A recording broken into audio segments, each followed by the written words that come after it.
আসসালামু আলাইকুম। আজকে শেয়ার বাজার বিশ্লেষণে আপনাদের সবাইকে স্বাগত জানাচ্ছি। তো আজকে আমরা একটু ডিফারেন্টভাবে মার্কেটকে দেখার চেষ্টা করব। শুধু ইন্ডেক্স বাড়লো না কমলো এটা না, বরং মার্কেটের ভেতর আসলে কোথায় মানি ফ্লোটা হচ্ছে, কোন সেক্টর কম্পারেটিভলি স্ট্রং দেখাচ্ছে আর কোন সেক্টর হায়ার টাইম ফ্রেমে ইন্টারেস্টিং স্ট্রাকচার বিল্ড করছে, এই বিষয়গুলোতে আজকে ফোকাস থাকবে ইনশাআল্লাহ। বিশেষ করে আজকের আলোচনায় থাকছে market breadth, sector rotation, smart money flow, তারপর budget expectation, weekly versus monthly structure, volume leader কারা ছিল এবং important momentum and recovery stock, এগুলোর উপর আজকে আলোচনা থাকছে ইনশাআল্লাহ। তো চলুন শুরু করা যাক আজকের মার্কেট অ্যানালাইসিস। তো আজকের মার্কেট ব্রেথ অবজার্ভ করলে আমরা যেটা দেখেছি, পুরো মার্কেট ওয়ান সাইডেড উইক কিন্তু ছিল না, তবে ক্লোজের দিকে সিলেক্টিভ প্রফিট বুকিংও কিন্তু দেখা গেছে। আজ অ্যাডভান্স শেয়ারের সংখ্যা ছিল 159, ডিক্লাইনে 135টা ছিল এবং আনচেঞ্জড অবস্থায় ছিল 91টি কোম্পানির শেয়ার। ডিএসিএক্স আজকে কিন্তু 5335 পয়েন্টে ক্লোজ করেছে, আমরা দেখেছি পজিটিভ টেরিটরিতে কিন্তু ক্লোজ করেছে। ইন্ট্রাডে রিকভারিও কিন্তু নোটিসেবল ছিল, আমরা দেখেছি, এবং টার্নওভারও পুরোপুরি কিন্তু ডেড না, 554 কোটি টাকার মতো কিন্তু ট্রেড হয়েছে। আমার কাছে যেটা ইন্টারেস্টিং লেগেছে যে কিছু সিলেক্টিভ সেক্টরে কিন্তু লিকুইডিটি ফ্লো এখনও অ্যাক্টিভ রয়েছে, বিশেষ করে food sector, engineering, selective banking sector, কিছু recovery type mid cap stock এখনও কিন্তু কম্পারেটিভলি ভালো পার্টিসিপেশন আমরা দেখতে পাচ্ছি। সিলেক্টিভ রোটেশনাল মার্কেট এখন চলছে। আর আজকের মার্কেট ম্যাপ অবজার্ভ করলে ক্লিয়ার বোঝা যাচ্ছে সব সেক্টর কিন্তু একসাথে মুভ করছে না। ফুড সেক্টরের পাশাপাশি ইঞ্জিনিয়ারিং সেক্টরেও কম্পারেটিভলি স্ট্রং পার্টিসিপেশন দেখা গেছে, আমরা দেখতে পেয়েছি। বিশেষ করে আমরা BD Thai food, RD food, BBS cables, কিছু সিলেক্টিভ ইঞ্জিনিয়ারিং এবং ফুড রিলেটেড স্টক এখানে ভলিউম বিল্ড করেছে, আমরা দেখতে পেয়েছি। ব্যাংকিং সেক্টর পুরোপুরি অ্যাগ্রেসিভ না হলেও আমরা দেখেছি Jamuna bank, NCC bank, city ব্যাংকের স্টকগুলোর মধ্যে সিলেক্টিভ রিলেটিভ স্ট্রেংথ এখনও পুরোপুরি কিন্তু ভ্যানিশ হয়ে যায়নি। আমার কাছে এখন সবচেয়ে ইম্পর্ট্যান্ট হচ্ছে লিকুইডিটি বিহেভিয়ার, ভলিউম সাস্টেন করছে নাকি সেটা দেখা, স্মার্ট মানি কমপ্লিটলি বের হচ্ছে নাকি সিলেক্টিভ পজিশন ধরে রাখছে, এই বিষয়গুলো আমার কাছে এখন ইম্পর্টেন্ট। সামনে আবার ঈদের লং হলিডে আছে আমরা জানি, তাই এখানে লিকুইডিটি বিহেভিয়ার আর হলিডে টেন্ডেন্সি কিন্তু অবজার্ভ করা ইম্পর্টেন্ট হয়ে যাচ্ছে আমাদের জন্য।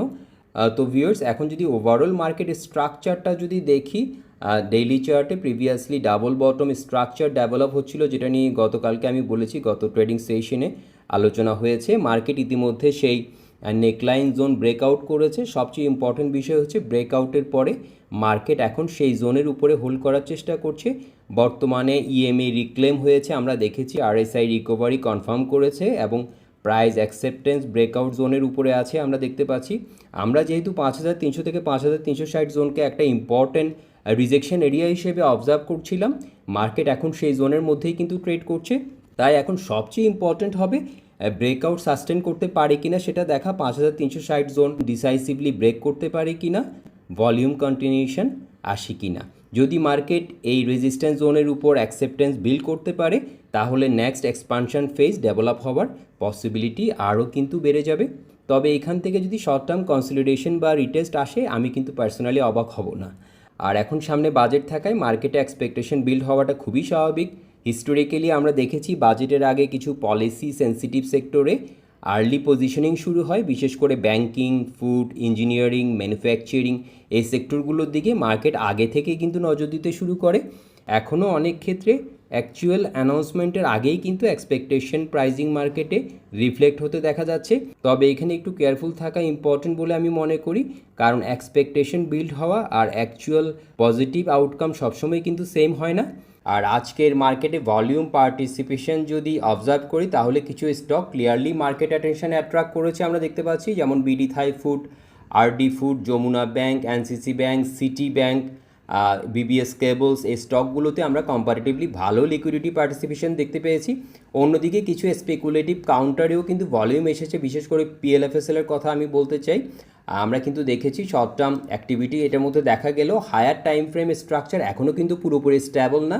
তো ওভারঅল মার্কেট সেন্টিমেন্ট আর সেক্টর রোটেশন অবজার্ভ করার পর এবার চলুন উইকলি এবং মান্থলি টাইম ফ্রেমে কয়েকটা ইম্পর্ট্যান্ট স্টকের স্ট্রাকচার একটু ডিটেলভাবে দেখে নেই। তো প্রথমে আরডি ফুড নিয়ে আগের ভিডিওতে, আগের সেশনগুলোতে আমি ডিটেল ডিসকাশন করেছি। আজকে শর্ট আপডেট হিসাবে যেটা বলবো যে স্টকটা long term descending structure breakout করার পর এখন অ্যাগ্রেসিভ এক্সপানশন ফেজের মধ্যে আছে।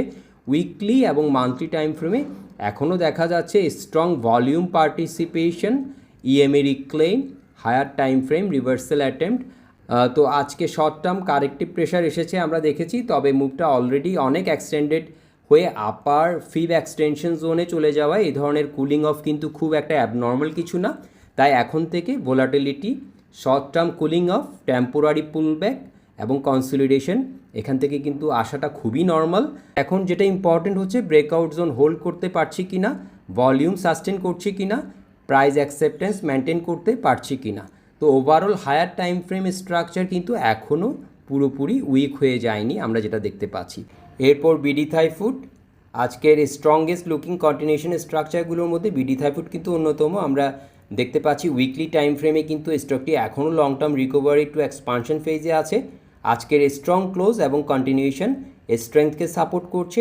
এখন ইম্পর্টেন্ট হবে এই ব্রেকআউট সাস্টেন করতে পারছি কিনা, এটা আমাদেরকে দেখতে হবে। ভলিউম কন্টিনিউশন ঠিক থাকছে কি না, আর প্রিভিয়াস সাপোর্ট হোল্ড করতে পারছি কি না, ওগুলোর দিকে এখন নজর রাখতে হবে আমাদেরকে। তো ওভারঅল স্ট্রাকচার কিন্তু এখনও অনেকটা হেলদি আমরা দেখতে পাচ্ছি। এটা হচ্ছে উইকলি ভিউ, এটা হচ্ছে মান্থলি ভিউ। সো আমরা কিন্তু সামনে একটা লেভেল দেখতে পাচ্ছি যেটা 28-এর কাছাকাছি, এখন কিন্তু 25-এ ক্লোজ করেছে আমরা দেখেছি। এরপর যে স্টকটা রয়েছে সেটা হচ্ছে যমুনা ব্যাংক। তো ব্যাংকিং সেক্টরে আমরা দেখেছি পুরো সেক্টর অ্যাগ্রেসিভ না হলেও সিলেক্টিভ কিছু স্টক এখনও কিন্তু রিলেটিভ স্ট্রেংথ ধরে রেখেছে। তার মধ্যে যমুনা ব্যাংক এখনও কিন্তু কম্পারেটিভলি স্ট্রংগেস্ট লুকিং স্টকগুলোর একটা, বিশেষ করে higher low structure, EMA support hold, control, consolidation এগুলো এখনও পজিটিভ সাইন। আজকের প্রাইস অ্যাকশনেও কিন্তু এখনও প্যানিক উইকনেস ইন্ডিকেট করছে না। এখন স্টকটার জন্য ইম্পর্টেন্ট হবে সাপোর্ট হোল্ড করা, কনসলিডেশন হেলদি থাকা, ফ্রেশ ভলিউম আসা। তো আমার কাছে এটা এখনও ব্যাংকিং রিকভারি ওয়াচ লিস্টের স্ট্রং ক্যান্ডিডেট। এরপরে হচ্ছে বিবিএস, এটা কিন্তু এখনও রিকভারি ওয়াচ লিস্ট টাইপ স্ট্রাকচারের মধ্যেই আছে। বিশেষ করে উইকলি চার্টে লোয়ার জোন থেকে রিবাউন্ড আইটেম দেখা যাচ্ছে, তবে এখনও ফুল বুলিশ ব্রেকআউট কনফার্মেশন হয়নি। এখন ইম্পর্টেন্ট হবে রেজিস্ট্যান্স রিক্লেম করতে পারছি কিনা, ভলিউম ইমপ্রুভ করে কিনা, আর রিকভারি সাস্টেন হয় কিনা। সো এটা ছিল উইকলি ভিউ, আর এটা হচ্ছে যে মান্থলি ভিউ। তো আমার কাছে এখনও কিন্তু এটা অ্যাগ্রেসিভ মোমেন্টাম স্টক মনে হচ্ছে না, বরং আমার কাছে এটাকে confirmation dependent recovery set up বলেই মনে হচ্ছে। তো এরপরে কিন্তু ব্যাংকিং সেক্টরের আরেকটা স্টক যেটা হচ্ছে এনসিসি ব্যাংক, যেটা কন্ট্রোল রিকভারি ফেজের মধ্যেই আছে। আগের ইম্পালস মুভের পর এখন কনসলিডেশন এবং কন্ট্রোল পুলব্যাক ফেজের মধ্যে মুভ করছে আমরা দেখতে পাচ্ছি। আজকে কিছু সেলিং প্রেশার এলেও হায়ার টাইম ফ্রেম স্ট্রাকচার এখনও পুরোপুরি কিন্তু ড্যামেজ হয়নি। আমরা মান্থলি একটু দেখে নিতে পারি, ড্যামেজ হয়নি। এখন ইম্পর্টেন্ট হবে সাপোর্ট জোন ইনট্যাক্ট থাকে কিনা সেটা দেখা, কনসলিডেশন ব্রেক হয় কিনা, ভলিউম ইমপ্রুভ করে কিনা, এই তিনটা জিনিস আমাদেরকে দেখতে হবে। তো আমরা দেখতে পাচ্ছি একটা সাপোর্ট আছে, সাপোর্ট লেভেলের উপরেই কিন্তু এখন ক্লোজটা করেছে। আমরা দেখতে পাচ্ছি ক্লোজ করেছে আজকে 1460। সো আমরা এখানে কিন্তু ক্লিয়ার সাপোর্ট একটা দেখতে পাচ্ছি, ঠিক আছে, পরিষ্কার স্ট্রং একটা লেভেলের মধ্যে রয়েছে। তো এখনও কিন্তু এটা অ্যাগ্রেসিভ ব্রেকআউট স্টক না, বরং structure banking recovery type set up বলেই মনে হচ্ছে। তো ওভারঅল মার্কেট স্ট্রাকচার যদি আমরা সামারাইজ করি, আমরা দেখতে পাচ্ছি পুরো মার্কেট এখনও ব্রড অ্যাগ্রেসিভ বুলিশ ফেজে যায়নি, বরং সিলেক্টিভ সেক্টর রোটেশন হচ্ছে। Food sector comparatively strong, banking sector control recovery দেখাচ্ছে, কিছু mid cap stock structure build করছে, লিকুইডিটি পুরোপুরি উইক না আমরা দেখেছি। তাই এখন এটা কিন্তু ব্লাইন্ডলি চেস করার মার্কেট না।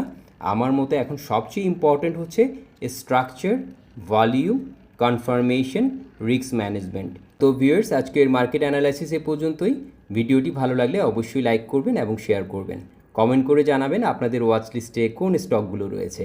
আর চ্যানেলে নতুন হয়ে থাকলে সাবস্ক্রাইব করে পাশে থাকবেন। সবাই ভালো থাকুন, সবার পুঁজি সুরক্ষিত থাকুক, এই দোয়া করে আজকে এখানেই শেষ করছি। আল্লাহ হাফেজ।